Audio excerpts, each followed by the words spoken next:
Une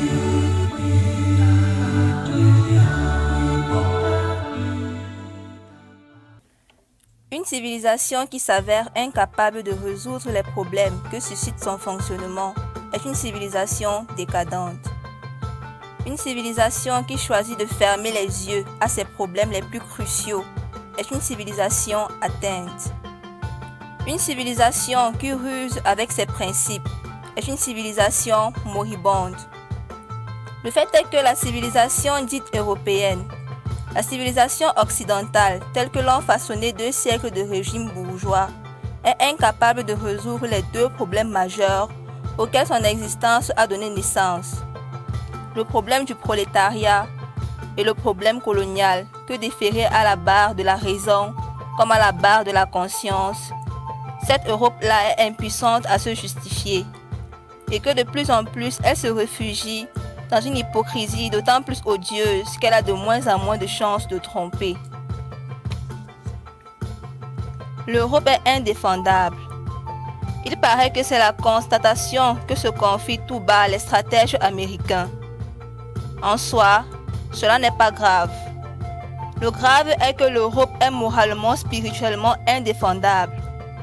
Et aujourd'hui, il se trouve que ce ne sont pas seulement les masses européennes qui incriminent, mais que l'acte d'accusation est proféré sur le plan mondial par des dizaines et des dizaines de millions d'hommes qui, du fond de l'esclavage, s'érigent en juges.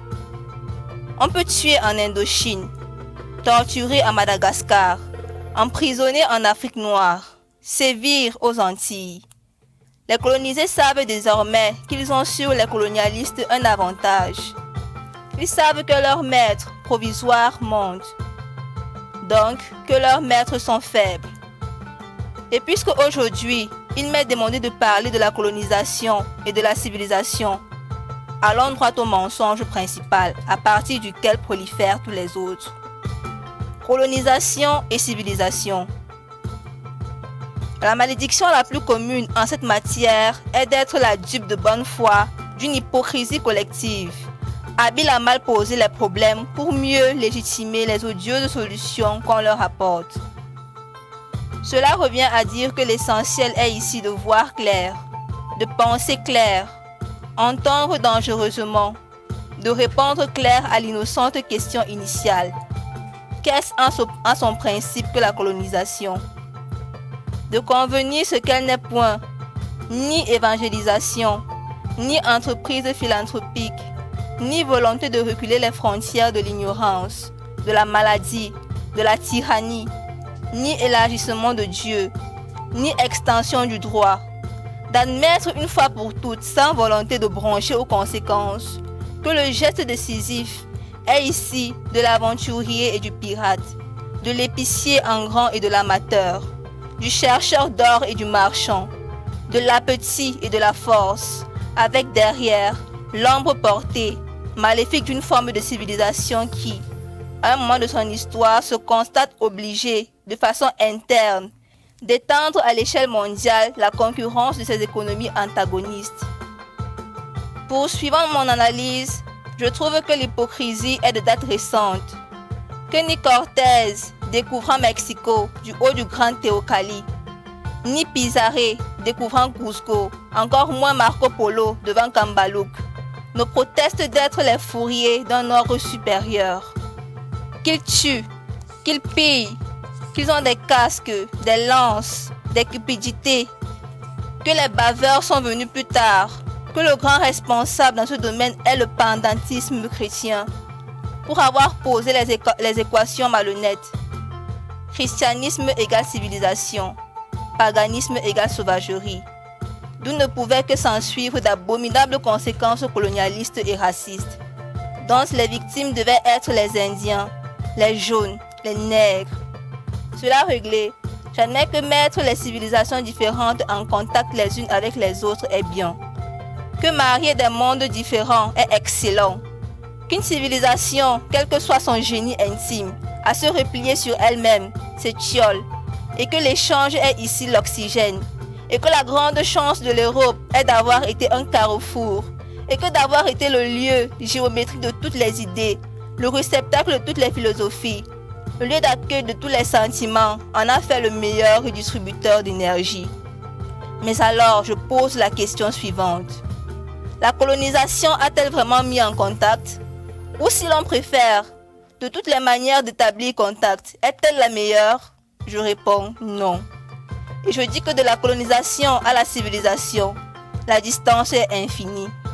Que de toutes les expéditions coloniales accumulées, de tous les statuts coloniaux élaborés, de toutes les circulaires ministérielles expédiées, on ne saurait réussir une seule valeur humaine.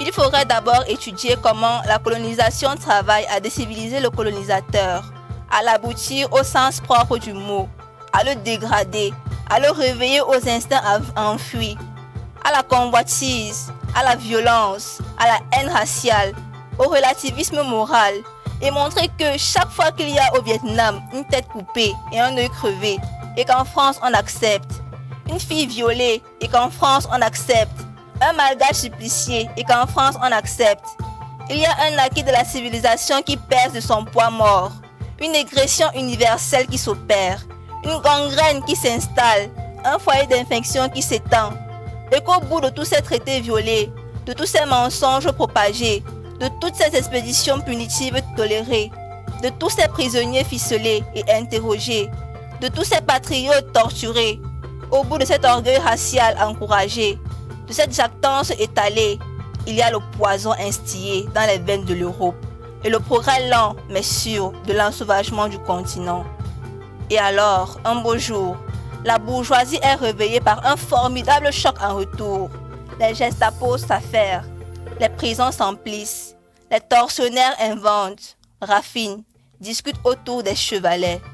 On s'étonne, on s'indigne, on dit, comme c'est curieux, mais bah, c'est le nazisme, ça passera. Et on attend, et on espère, et on se tait à soi-même la vérité, que c'est une barbarie, mais la barbarie suprême, celle qui couronne, celle qui résume la quotidienneté des barbaries, que c'est du nazisme, oui, mais qu'avant d'en être la victime, on en a été le complice. Que ce nazisme-là, on l'a supporté avant de le subir. On l'a absous, on a fermé l'œil là-dessus.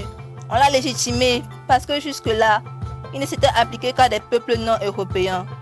Que ce nazisme-là, on l'a cultivé. On en est responsable et qu'il est sourd, qu'il perce, qu'il goûte avant de l'engloutir dans ses eaux rougies de toutes les fissures de la civilisation occidentale et chrétienne.